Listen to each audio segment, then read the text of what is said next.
Stroke అనేది బ్రెయిన్కి blood supply సడన్గా బ్లాక్ అవడం లేదా బస్ట్ అవడం వల్ల జరిగే ఎమర్జెన్సీ కండిషన్. ఇలాంటి టైంలో బ్రెయిన్కి ఆక్సిజన్ అండ్ బ్లడ్ సప్లై అయితే తగ్గిపోతుంది.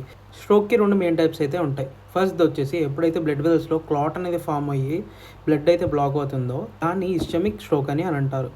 సెకండ్ది వచ్చేసి ఎప్పుడైతే బ్లడ్ వెజల్స్ అనేది బర్స్ట్ అవుతుందో బ్రెయిన్లో బ్లీడింగ్ అనేది జరుగుతుంది. దీన్ని హెమోరేజిక్ స్ట్రోక్ అని అంటారు. ఈ 2 కేసెస్లోనూ బ్రెయిన్ సెల్స్ అయితే డ్యామేజ్ అవుతాయి. స్ట్రోక్ని ఎర్లీగా ఐడెంటిఫై చేయడానికి డాక్టర్ యూజ్ చేసే మెథడ్ అయితే బీ ఫాస్ట్. బి అంటే బ్యాలెన్స్, సడన్గా బ్యాలెన్స్ తప్పిపోవడం. ఈ అంటే ఐస్, విజన్ బ్లర్ అవ్వడం లేదా డబుల్గా కనిపించడం. ఎఫ్ వచ్చేసి ఫేస్ ఒక సైడ్ పడిపోవడం లేదా డ్రూప్ అవ్వడం.